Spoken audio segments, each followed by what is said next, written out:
अस्सलाम वालेकुम।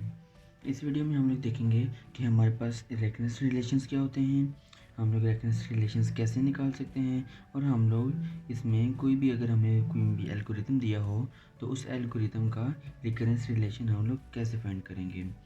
एक सिंपल फंक्शन मैंने यहाँ पर ले लिया है जो कि हमारे पास क्या कर रहा है, इसमें एक एल्गोरिथम लिखा हुआ है जो कि एक वैल्यू n है वो इसमें आ रही है मेरे पास, और उस पर जो कंडीशन लगी है वो कह रहा है कि जब तक मेरे पास n की वैल्यू 0 से ज़्यादा होगी, मतलब कि n जब तक मेरे पास पॉजिटिव रहेगा 0 से ज़्यादा रहेगा तब तक क्या होगा कि ये फंक्शन मेरे पास चलता रहेगा और इसमें n की वैल्यू मेरे पास स्क्रीन पे आती रहेगी।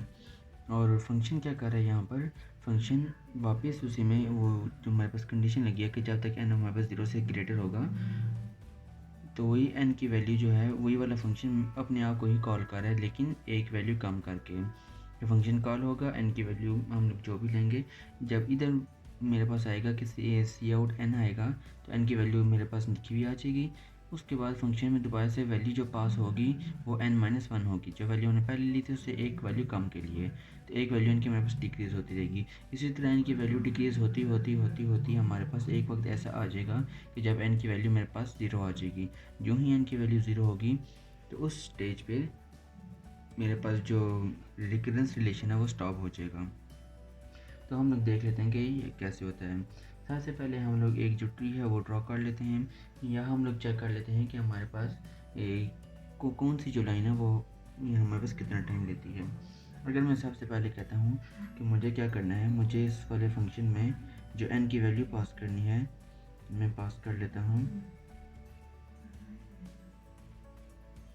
लेकिन लाइट का इशू है थोड़ा, ठीक है।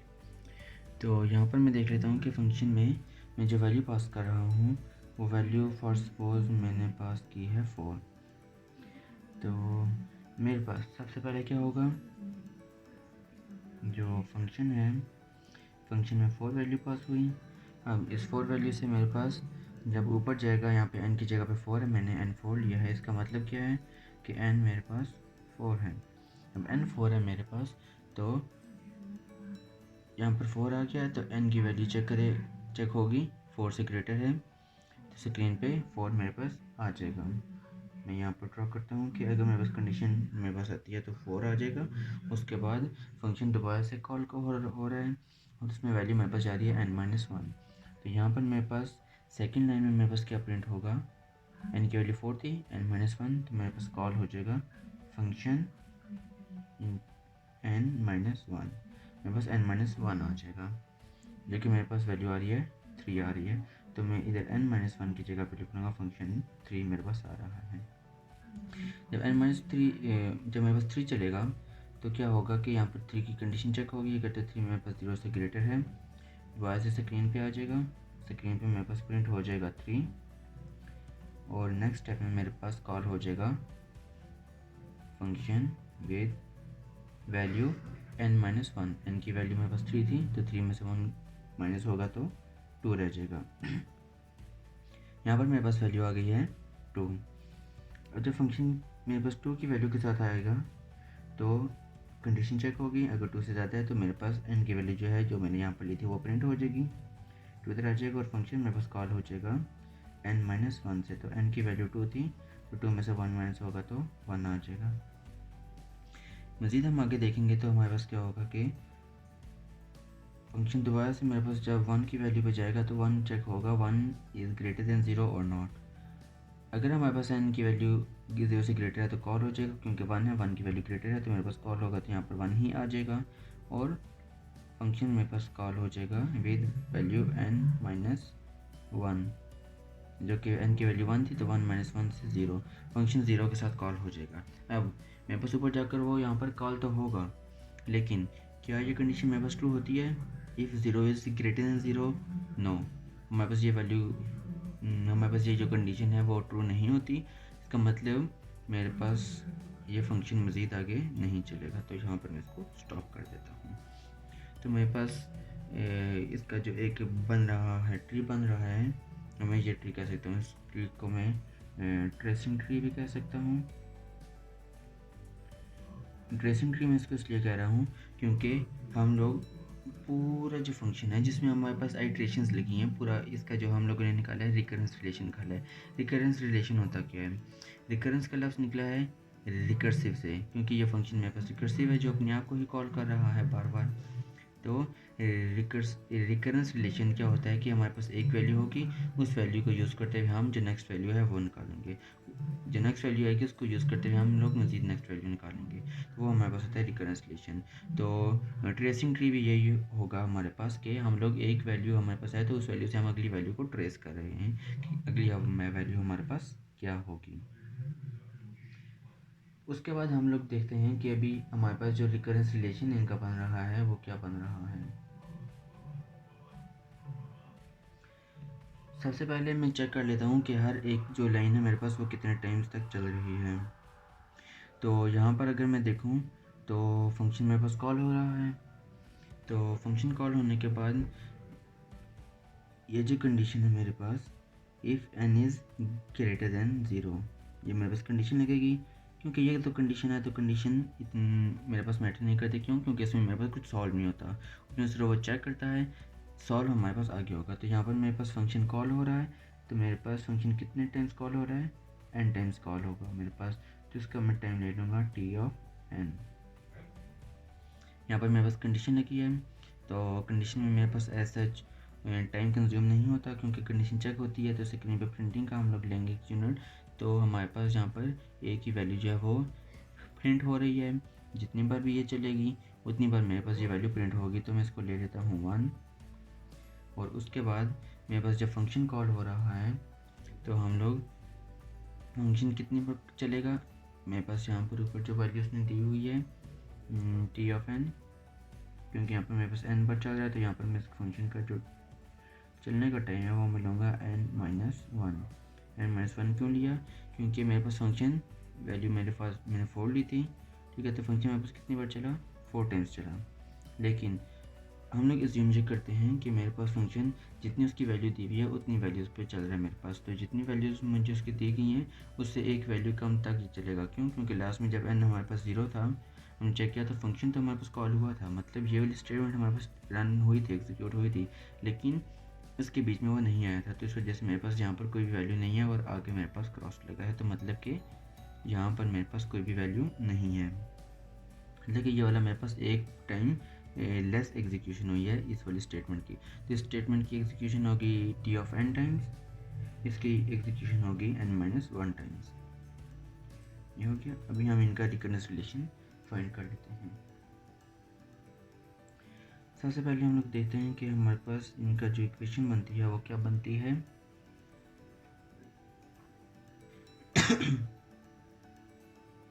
t(n) इज इक्वल टू, मेरे पास दो टाइम्स यहाँ पर होंगे। एक टाइम जो मुझे यहाँ पर दिया है कि n इज़ ग्रेटर दैन 0, कि n की वैल्यू जहाँ तक मेरे पास 0 से ज़्यादा होगी तो मेरे पास क्या क्या चलेगा। अब यहाँ पर अगर मैं देखूँ तो यहाँ पर मेरे पास टोटल जो टाइम बन रहा है वो क्या बन रहा है? t(n-1 + 1), क्योंकि फंक्शन तो मेरे पास कॉल हो रहा है। फंक्शन में मेरे पास जो स्टेटमेंट चलेगी वो कितने टाइम चलेगी? t(n-1 प्लस ये मेरे पास जो सी आउट की स्टेटमेंट है। अब सी आउट की स्टेटमेंट में मेरे पास सिर्फ जो प्रिंटिंग है वो हो रही है, तो इसलिए मैं यहाँ पर कोई भी कांस्टेंट ले सकता हूँ। मैंने यहाँ पर कांस्टेंट 1 ले लिया। कांस्टेंट हम लोग 2 भी ले सकते हैं, अगर हम कहते हैं कि 2 बार और या 3 भी ले सकते हैं, या फिर हमारे पास जो आइडियल केस होता है उसमें हम लोग लेते हैं t(n-1 + c as a constant. तो कांस्टेंट को इन सिंपल वर्ड्स हम लोग 1 ले रहे हैं। तो मेरे पास जो यहाँ पर वैल्यू आएगी वो आएगी t(n-1 + 1), क्योंकि मैं इसको 1 दे रहा हूँ as a constant.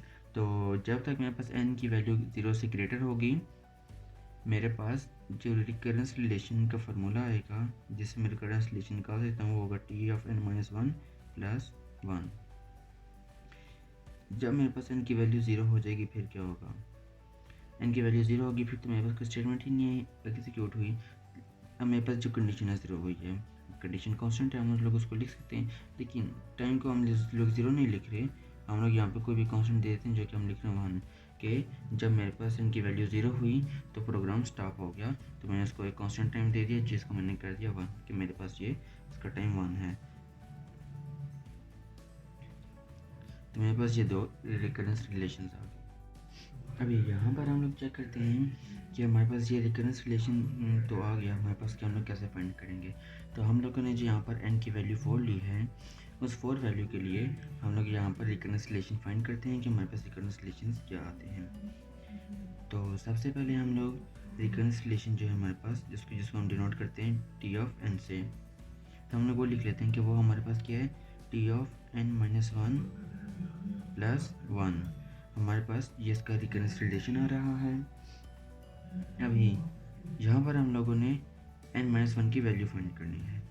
n minus one की वैल्यू क्या है, यहाँ पर अगर मुझे t of n minus one की वैल्यू पता होगी तो मैं t ऑफ n की वैल्यू इजीली फाइंड कर सकता हूँ। अगर मुझे t ऑफ n फाइंड करना है तो मुझे t of n minus one की वैल्यू सब्स्टिट्यूट करनी होगी, ताकि उसमें वन ऐड होगा तो मेरे पास t ऑफ n की वैल्यू आ जाएगी। तो हम लोग पहले t of n minus one की वैल्यू निकाल लेते हैं कि मेरे पास क्या निकलेगी। अभी हमें यहाँ पर पता है कि पिछली वैल्यू के होते हुए ही हमारे पास जो अगली वैल्यू है वो निकल सकती है। तो हम लोग यहाँ पर वो जो वैल्यू है वो फाइंड कर लेते हैं हमारे पास वैल्यू क्या आती है। अभी अगर हम लोग यहाँ पर देखेंगे तो मेरे पास जो वैल्यू आ रही है वो हम लोग निकालते हैं कि अगर मेरे पास यहाँ पर टी ऑफ एन है, उसकी वैल्यू मेरे पास क्या होगी, t of N minus one plus one. ये तो हमारे पास गिवन है। अब हमें यहाँ पर क्या करना है कि t of N minus one की वैल्यू फाइंड करनी है। T of N minus one मुझे फाइंड करना है। तो मुझे भी पता है कि मेरे पास जो पिछली वैल्यू है उससे अगली वैल्यू मेरे पास एक कम है, तो मेरे पास कैसे निकलेगी, उसके लिए मैं कहता हूँ कि मेरे पास यहाँ पर आ जाएगी value t of N minus two plus one. अब ये चीज़ मेरे पास कैसे आई,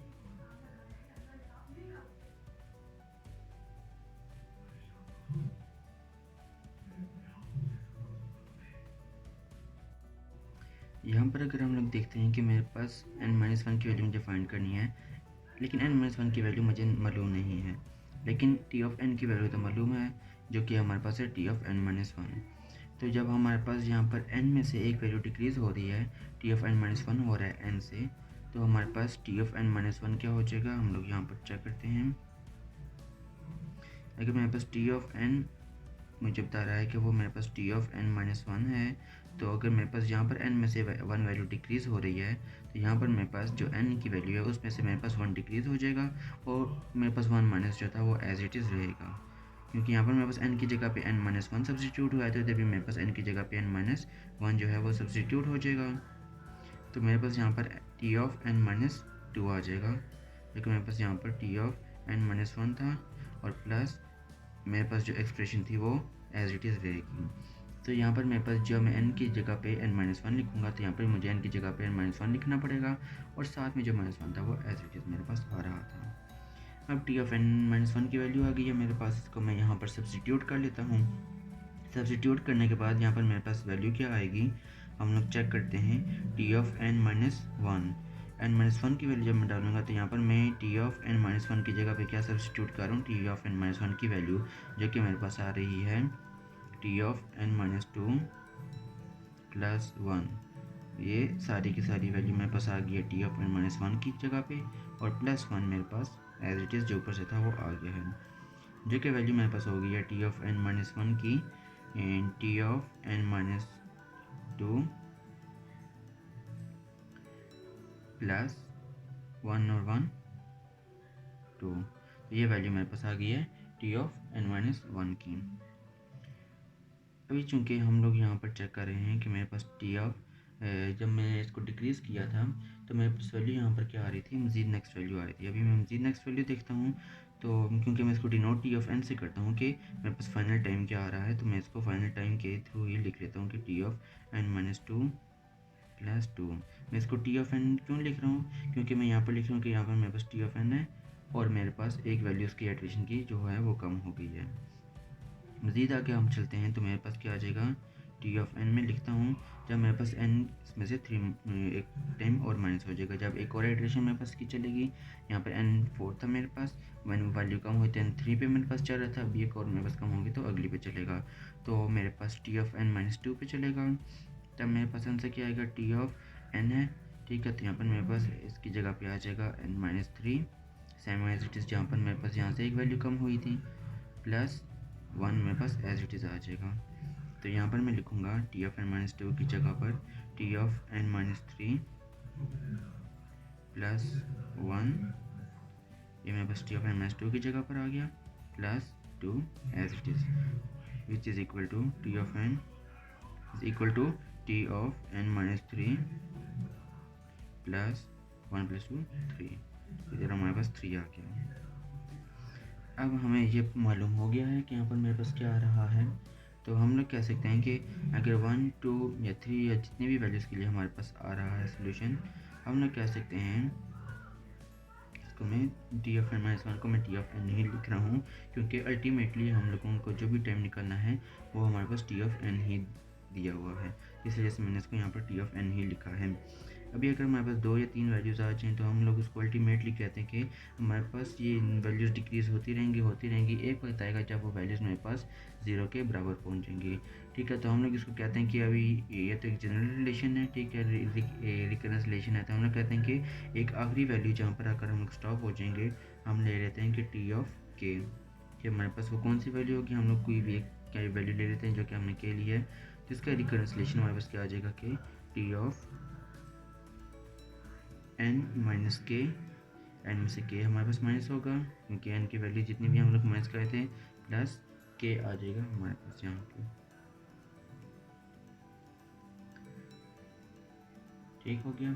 तो हम लोग यहाँ पर चेक करेंगे कि हमारे पास ये रिकरेंस रिलेशन आ गया है इसका।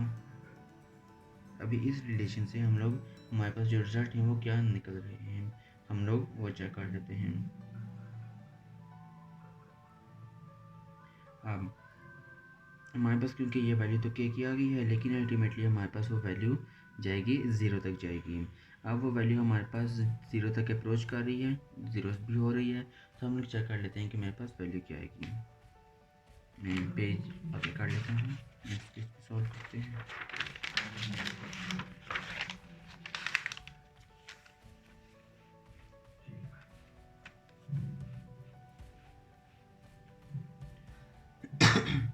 तो यहाँ पर मैं इसको एक बार दोबारा लिख लेता हूँ कि t of n is equal to t of N minus k plus k, यहाँ क्या। तो हम लोग एज्यूम ये कर लेते हैं कि जब मेरे पास वैल्यू लास्ट आएगी तो एटलीस्ट मेरे पास एक टाइम पे वैल्यू आ जाएगी, हम उसको एज्यूम लिख लेते हैं। तो क्योंकि उसने आखिर में चाहे कि 0 तो होना है, तो मेरे पास n माइनस के की वैल्यू में 0 ले लेता हूँ। क्यों? क्योंकि लास्ट टाइम मेरे पास n की वैल्यू जब डिक्रीज होती रहेगी, n-1, n-2, n-3 up to so on करते करते जब मेरे पास लास्ट वैल्यू आ जाएगी, तो जब मेरे पास वो माइनस होगी तो आखिर में मुझे 0 फाइंड करना है। क्यों? क्योंकि हम लोगों ने यहाँ पर देखा था कि n की वैल्यू 0 पर भी मेरे पास जो फंक्शन था वो तो आ रहा था, लेकिन आगे सॉल्व नहीं हो रहा था। तो हम लोग यहाँ पर चेक करेंगे कि जब तक 0 से ग्रेटर रहता है तो हमारे पास जो फंक्शन है वो परफॉर्म होगा, लेकिन जब n की वैल्यू 0 हो जाएगी तब हमारे पास वैल्यू क्या होगी। n की वैल्यू 0 होने के लिए जब हमें उसकी टाइम 0 पर फाइंड करेंगे तो हम लोग उसको लिख लेते हैं कि n माइनस के इज़ इक्वल टू 0, कि जब हमारे पास 0 होगा, क्योंकि जब ये मेरे पास 0 होगा तो हम लोग इसमें सब्स्टिट्यूट करेंगे तो टी ऑफ 0 की वैल्यू मेरे पास आ जाएगी। अभी हम लोग यहाँ पर इसको अगर n माइनस के इज़ इक्वल टू 0 लेंगे तो मेरे पास n की वैल्यू आ जाएगी इक्वल टू के। जब n की वैल्यू मेरे पास के इक्वल आ गई है तो उससे मैं क्या कर सकता हूँ कि अपना जो रिकरेंस रिलेशन है उससे मैं लिख सकता हूँ कि t of n is equal to t of, अभी यहाँ पर मेरे पास है क्योंकि n की वैल्यू के इक्वल है तो मैं ले लूँगा टी ऑफ n माइनस के की वैल्यू की जगह पे n लिख लूँगा, प्लस मेरे पास n के की जगह पे दोबारा से n आ जाएगा, क्योंकि इक्वेशन हम लोग n में लेके चल रहे हैं, इसलिए हम लोग पूरी इक्वेशन को n के टर्म्स में ही लिखेंगे। अभी यहाँ पर मेरे पास क्या आ जाएगा, T of n minus n, मेरे पास आ जाएगा T of 0 T of zero हो गया। उसके बाद मेरे पास आगे आ जाएगा एन। अब टाइम ज़ीरो पे मेरे पास आंसर क्या आ रहा था, क्योंकि टाइम ज़ीरो है, टाइम ज़ीरो मतलब कि इसकी जो ज़ीरो वाली आइट्रेशन है, जब एन की वैल्यू ज़ीरो थी तो वो आइट्रेशन थी, तो मेरे पास रिज़ल्ट क्या था, उसमें मेरे पास जो फंक्शन था वो इनर लूप में नहीं जा रहा था। जो मेरे पास कंडीशन थी वो डायरेक्ट फॉल्स हो गई थी, तो वो डायरेक्ट फंक्शन के बाहर आ गया था। जो सूडो कोड हमने लिखा है उसमें हमारे पास वो उस वाली कंडीशन के बीच में नहीं जा रहा, तो मेरे पास यहाँ पे इसका कोई टाइम नहीं लग रहा। तो जैसे हमने कहा था कि हम लोग कोई भी टाइम नहीं होगा तो उसकी जगह पे हमने 1 ले लिया था, तो यहाँ पर 1 आ गया प्लस एन। हमने इसमें प्लस एन ऐड कर दिया, तो एन में मेरे पास 1 आ गया। तो मेरे पास जो टाइम आ गया टी ऑफ एन वो आ गया मेरे पास 1 प्लस एन। अब ये मेरे पास टाइम आ गया है ओवरऑल।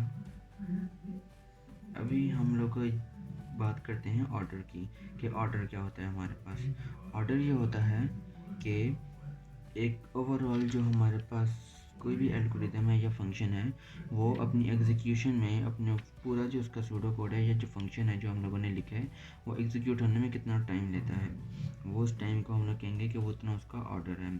हम लोग टाइम कॉम्प्लेक्सिटी भी निकालते हैं इसी तरह।